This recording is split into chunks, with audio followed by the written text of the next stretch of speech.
I could say 100%, every single negative aspect of my life, women are entirely wrong.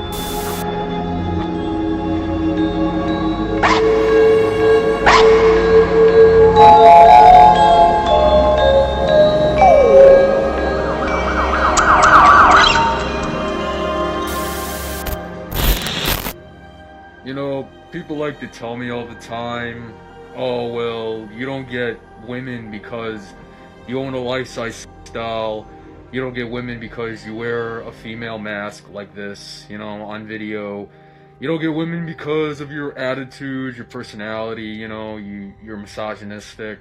I could say 100%, every single negative aspect of my life, women are entirely to blame for. Hey Stacy, am I hot? Do you think I qualify as a bad bitch? Do you find me hot? Am I attractive? Would you right swipe me on Tinder? Would you like me on Hinge? Would you right swipe me on Bumble or OkCupid? So as we all know, TikTok has no shortage of weird content, but Kenneth Hassler took it to another level entirely. His videos didn't just push boundaries, they barreled right past them into something that felt genuinely dangerous. His account was eventually taken down, but not before he carved out a space that left a lot of people disturbed and wondering how his content was allowed to last as long as it did. People really get away with a lot of shit on social media. The imagery was always the same: a dimly lit, unfinished basement, old music from decades past, and Kenneth himself wearing what looked like a doll's face as a mask. He danced slowly, almost robotically, locked into this strange, uncomfortable performance that felt more like a breakdown than an actual skit.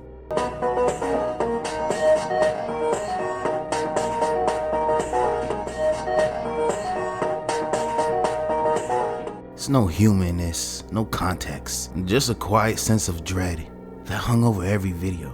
This guy is weird in every way. One of the most disturbing clips involved a doll, an expensive, lifelike one. In the video, Kenneth describes removing the doll's head and then washing its body in his shower, applying baby oil and powder to keep it, in this man's words, soft and supple. You know, this level of attention and care really crosses the line. It doesn't feel like shock content anymore. This shit feels like a personal ritual for this man. This shit is intimate, and it's definitely wrong. Hey there, Stacy. I see you're awake now. You've been out for a few hours. I kinda choked on your penis while you were passed out. You're so special to me. So very special. But the visuals were only part of the unease. What really made his content unsettling was the emotional tone that was set in these videos. There was a clear thread of resentment running through his videos, especially toward women. Some viewers wrote it off as performance art, while others, including me, weren't so damn sure this was a performance. I could say 100%, every single negative aspect of my life, women are entirely to blame for. I've gotten everything under the sun in terms of copes and in terms of excuses as to why I'm like the way that I am and why I've been like this for shit like 10 fucking years. And it's pretty simple why I'm like this. It's because of shit like this. Like, this is literally the reason why I am the way that I am. Women made me like this. It's not like I woke up one day and I was like, you know what? I'm gonna pay $2,000 for a life-size doll and LARP as a discount Buffalo Bill on social media. Like, I didn't just wake up one day and be like, you know what? I'm just gonna act as unhinged as fucking possible online. So, no. Off. I didn't get like this on day one. This is a gradual process, people. This is like fucking a decade's worth of just non-stop black pills. The detail, the props, the mask, This isn't just a guy trying to get clicks and views. He's not just filming in his room with a filter. He's spending real money. He's creating a dedicated filming space. And the man is staying in character. All of this points to something more intense than just an internet performance. It's a world he's building here. And he seems completely invested in it. There's no evidence Kenneth Hassler has committed any crimes. No proof of violence. But if news ever broke out that something darker was going on with this dude, man, a lot of people would not be surprised about it. His content is loaded with disturbing misogynistic themes. And the dedication to his persona, combined with anger, this shit feels like it may lead somewhere.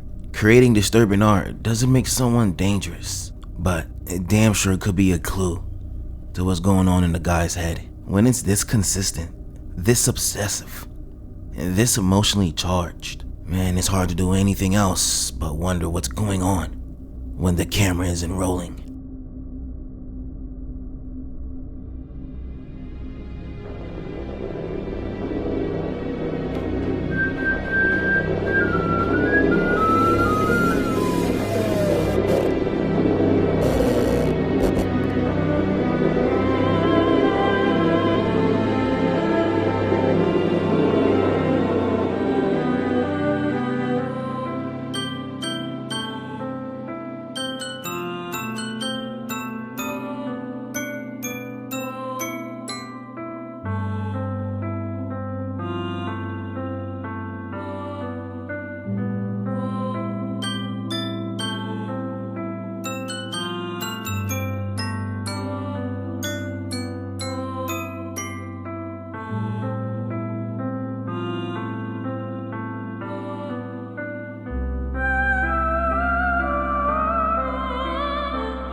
In February of 2022, an urban explorer known as Beanbag Adventure stumbled onto something horrifying. Something that looked less like a forgotten building and more like a damn crime scene that had been left to rot in secret.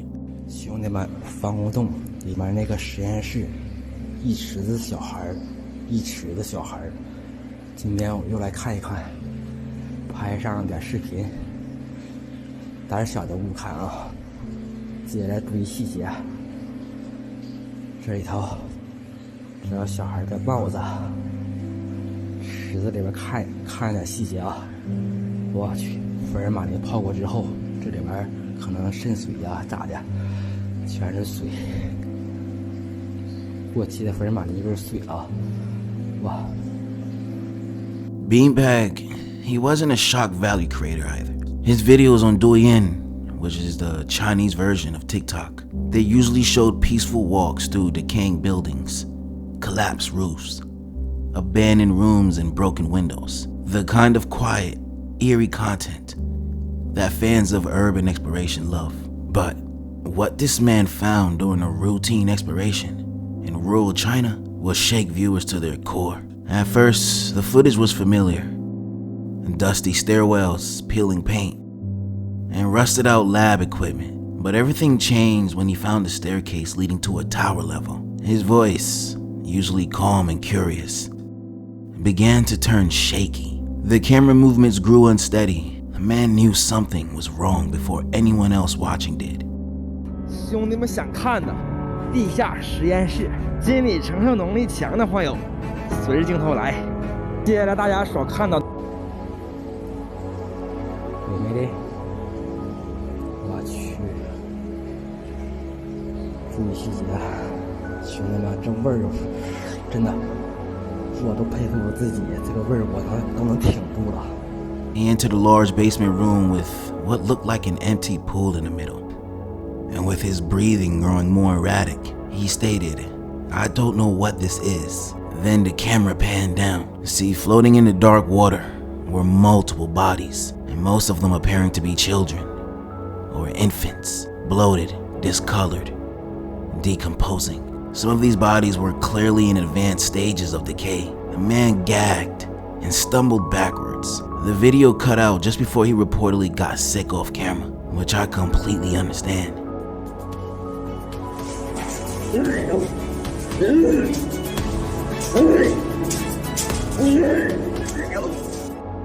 我都佩服我自己，这个味儿我都能挺住了，可能跟我阳的关系，我现在阳着呢。哎呦，我去！看下时间啊，2022年12月26，11月26。兄弟们，这个味儿啊，我居然能挺住，阳了个阳还没好呢。哎呀，拍摄不易啊。 Later, he claimed the bodies were props for a movie, but many viewers didn't buy it, especially not in China, where censorship is harsh and creators often have to backtrack and lie to avoid punishment.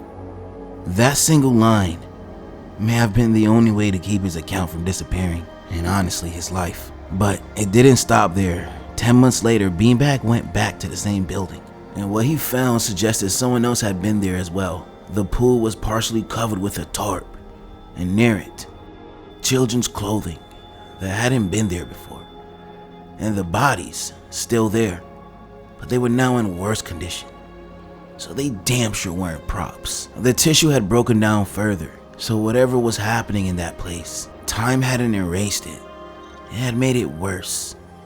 Then came the third visit. This time, he discovered jars filled with what looked like body parts, skeletal remains, pieces of adults and infants alike.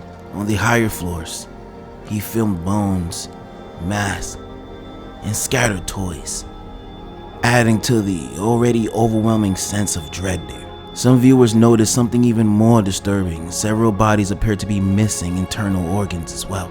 Their chests and abdomens had been cut open, the cavities hollow. Combined with the surgical equipment seen in the background and this remote ass location, it painted a picture far more sinister than any typical crime scene. Two major theories started to spread. Theory 1, this was a dumping ground for a serial killer. The volume of bodies, the attempt to hide them. And maybe this was one person operating under the radar for years. But Theory 2 struck even deeper. A lot of people speculated it was evidence of illegal organ harvesting, a topic that's long been a source of controversy in China. Reports of forced organ removal, especially from prisoners and minority groups, have been circulating for years. You know, could this site have been connected? And then something happened. As Beanbag's videos gained traction, especially outside of China, the man's entire account disappeared. No explanation, no warning. It was just gone. When it eventually came back online, every video connected to the lab had been deleted. No trace, no follow-up. It's just gone. This right here was proof enough that what he recorded was more than likely real. Some think he was forced to take them down, others think he was silenced temporarily, either by platforms or something a lot more official. Either way, Beanbag Adventure found something he was not supposed to, and the internet took notice. Whether this shit was a crime scene, a horror show, or evidence of something larger, what he recorded still haunts the people that saw it. And unless the full footage resurfaces, this may remain one of the internet's most disturbing, unsolved mysteries.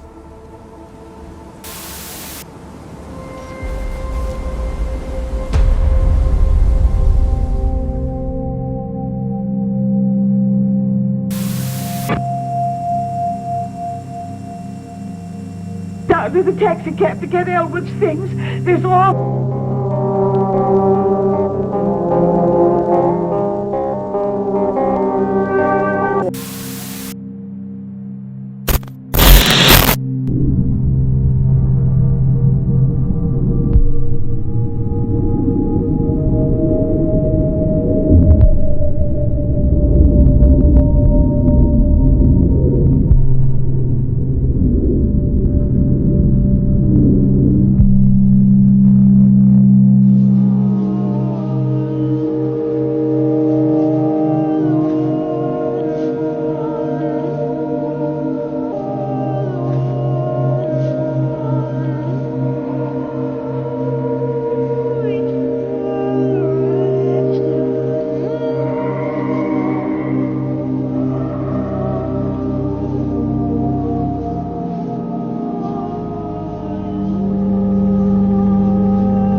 TikTok is full of dance trends, viral sounds, and weird comedy. But sometimes you scroll just a little too far and find something that feels a bit off. And that's where the account Kigamone comes in. And you see, at first glance, it looks like cosplay content. Bright colors, anime-inspired costumes, and shit, maybe even something furry related. In one of the most unsettling videos on the page, you see an anime-style character, silent and unmoving, and tied up in underwear.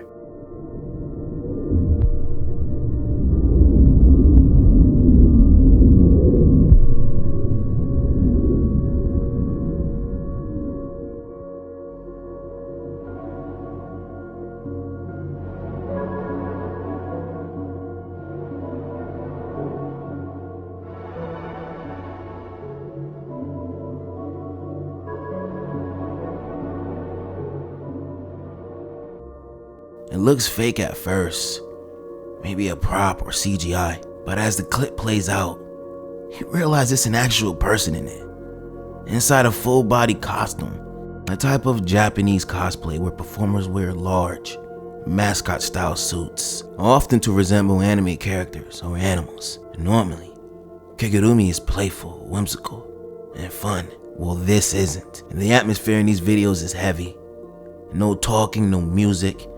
It's just haunting silence, or a glitchy ambient sound. Sometimes it's even paired with cryptic captions.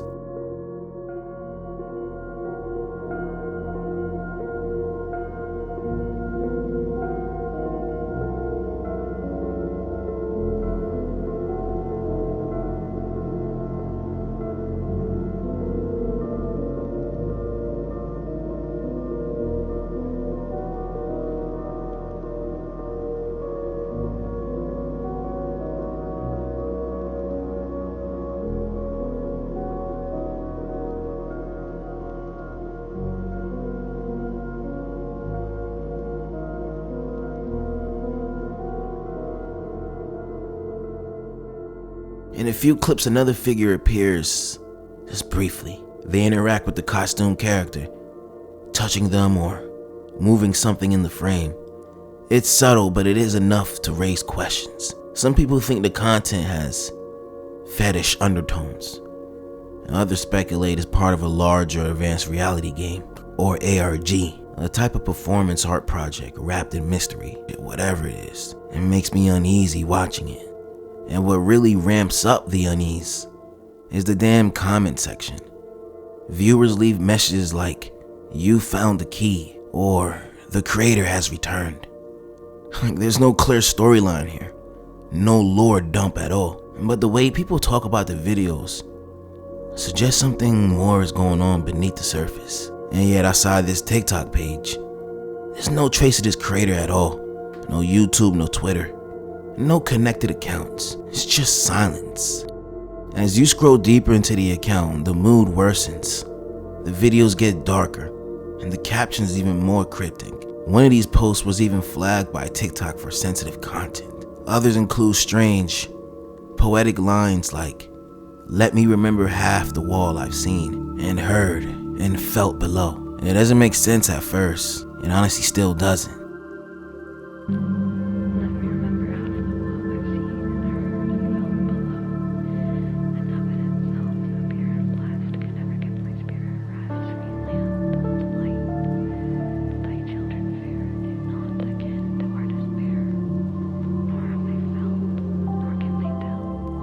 It sounds like someone's trying to say something without knowing exactly how to. And then, in one of the most recent uploads, called Submerged, "I'm not feeling well," it shows the same masked figure underwater again, still and silent. But this time, knowing it's a real person under that suit kinda makes it hit different.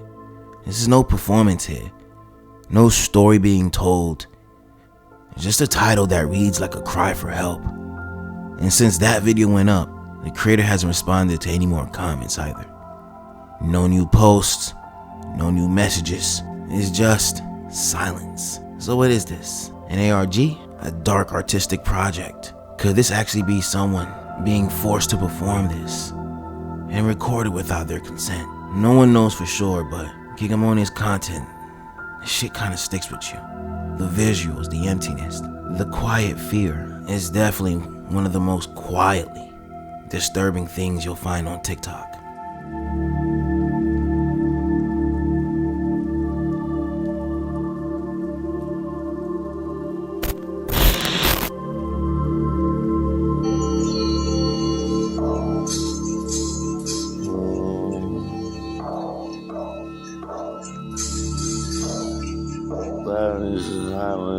Float and drums were played. He comes from there.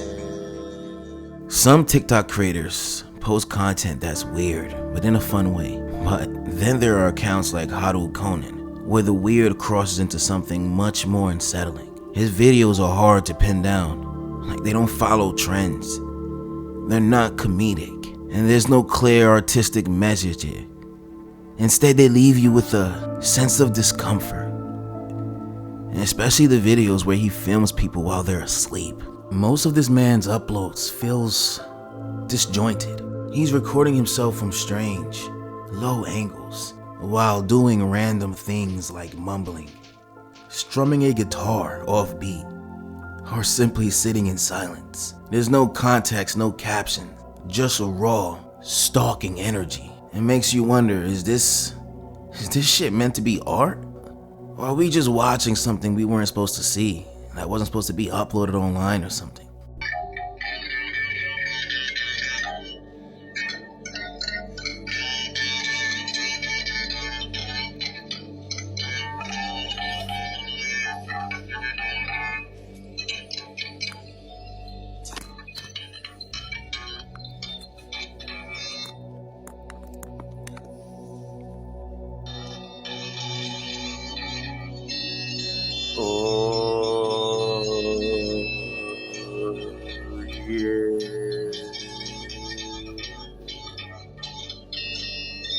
Like enormous club. But dig a little deeper, and you'll find Haru has a presence across other platforms as well. YouTube, Facebook, IG, and X. On YouTube, it's mostly music covers.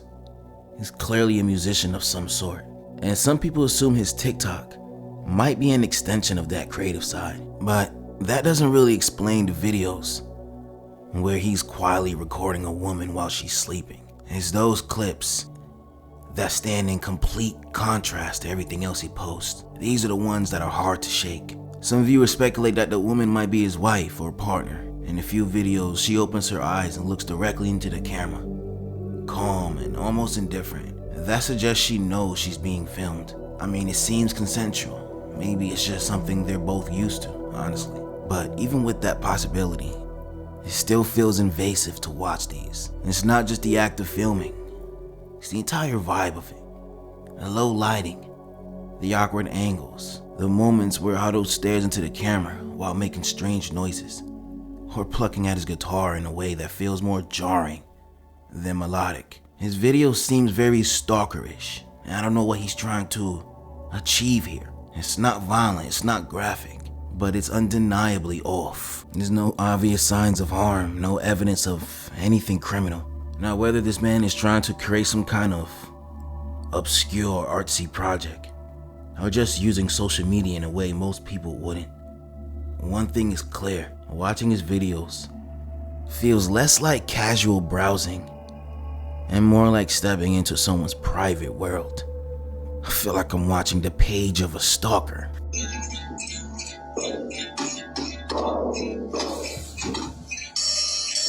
I met you again, sweet little.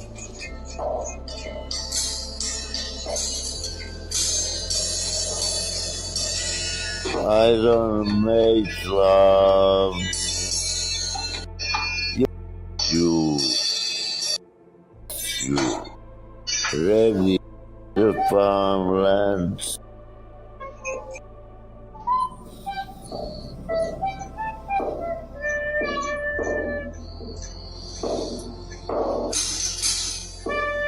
In the farmlands, saving yank cutting chance.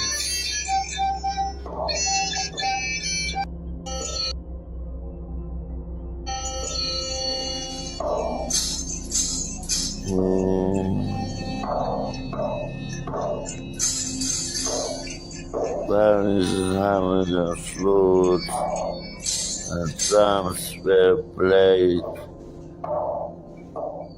He comes from there.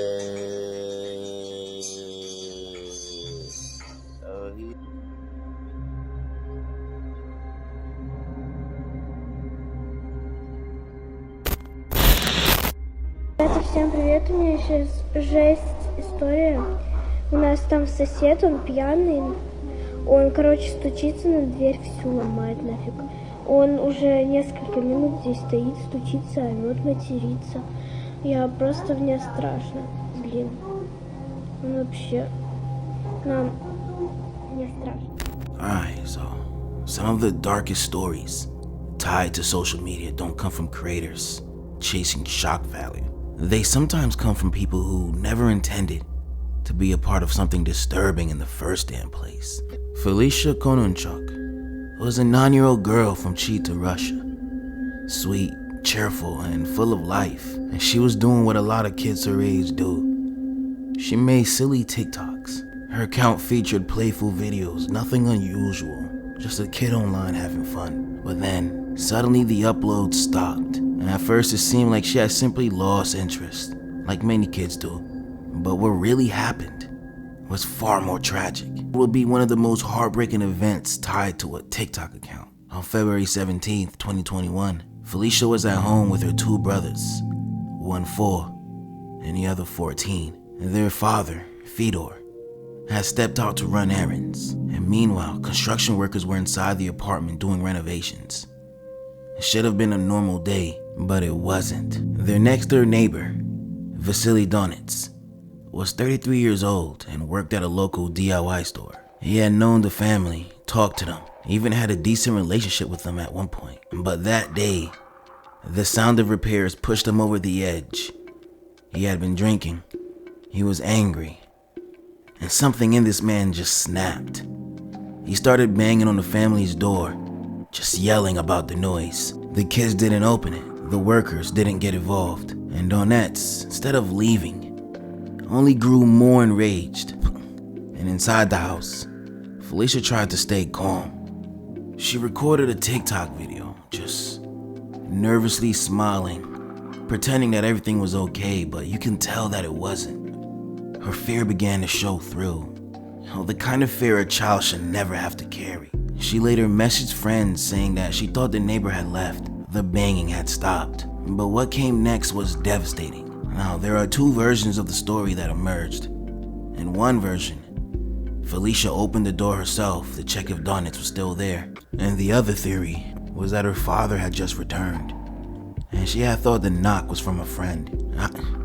Man, either way, Donets, the neighbor, was still drunk and still furious. Furious enough for him to return with a hunting rifle. And in a fit of rage, he started firing through the door. And one of the bullets struck Felicia right in the head. Her father later described the moment with heartbreaking clarity, man. He stated that, from his words, "I ran into the corner and saw my daughter covered in blood. She said, 'Dad, I've been killed.' I took her in my arms and screamed for help, and she died in my arms." When police later arrived, Donets was found sitting on the stairs, calm. The man confessed immediately, and later, during the trial, he claimed Felicia's father had kicked him after the shooting, trying to deflect blame. Her father denied it. All he had done was tell him to go home to sleep it off, but the damage was already done. Donets was sentenced to 17 years in a Siberian penal colony. And Felicia's father said it wasn't enough. The man didn't want revenge. He just wanted the man to understand what the hell he did. Felicia's TikTok account still exists today. A few seconds of childhood joy. Videos meant to share laughter, not fear. These videos now sit frozen in time. They're a reminder of how quickly things can change in life. How quickly shit can turn tragic. Even in safe places, like your home.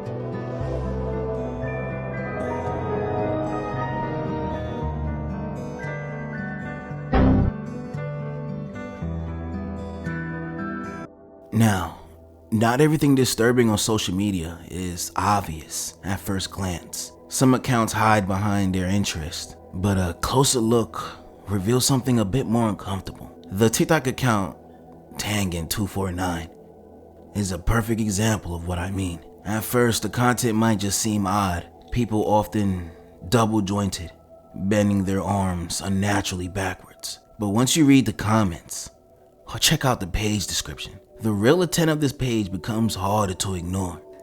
This channel clearly caters to a fetish for hypermobility, specifically the ability to bend joints in unnatural ways. And while that alone isn't necessarily disturbing, the way this is presented feels off. One video, for example, shows someone kissing a bent backward arm, turning what could be a physical quirk into something that feels undeniably sexual. And that's when the unease sets in. But what takes it from creepy to seriously alarming is when they include children in it. It's not just adults performing these joint tricks. There are videos of very young people, some clearly still kids, bending their arms for the camera. And given the fetish angle established across the rest of the channel, that combination raises serious red flags for me. Even if no laws are technically being broken, the sexual undertones paired with these sexual undertones being paired with footage of minors crosses a moral line for me.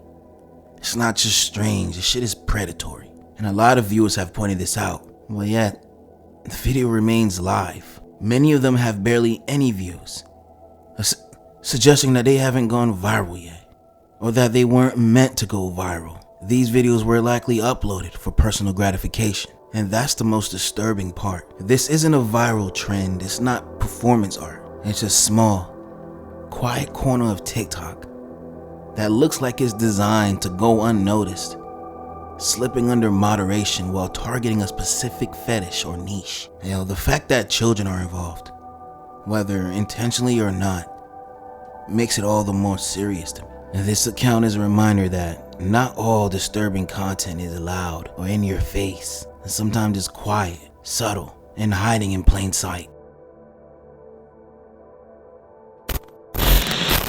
Sierra Green, or better known on TikTok as iSierra, briefly shot into the spotlight in 2021, but not for anything you call typical viral fame or anything like that. What started as a niche content about furry culture and handmade puppets quickly spiraled into controversy, harassment, and one of the strangest social media implosions in recent memory. See, at first, Sierra's videos, they flew under the radar. Low budget crafts, cosplay, puppetry, and a lot of furry related content. But she got attention fast after calling out a viewer for allegedly copying her design for cardboard ears. And not exactly a product you'd expect to inspire drama though. It's just a two-tone cardboard glued to a plastic tiara. But nah, she wasn't having that. She insisted people buy hers instead. When I say my ears aren't for sale, I didn't mean just go and make your own ears. Guys, you're stealing my design. Stop it. As more people checked out her page, they found a trove of bizarre videos. She often acted out scenes with her puppets, sometimes in romantic or oddly intimate scenarios. Then came Greg, a puppet made by another TikToker. Sierra declared it was love at first sight and began duetting Greg's videos, actually treating him like a real partner. But Greg wasn't hers.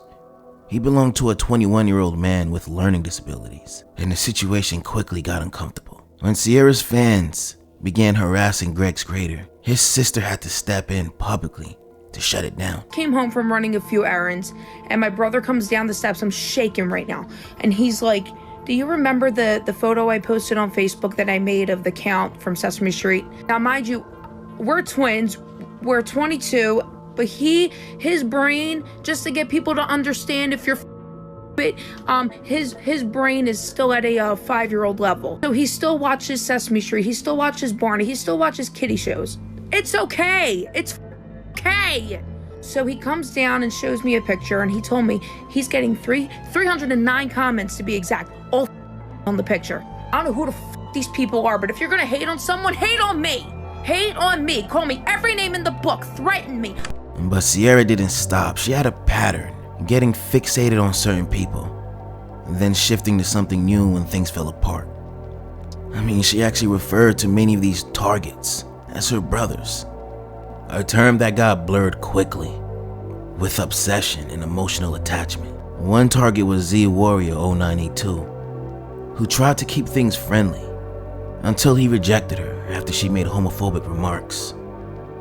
See, the man was bisexual. In her response to this, she filmed the so-called witchcraft ritual with another one of her brothers trying to summon him. And then there was Sammy.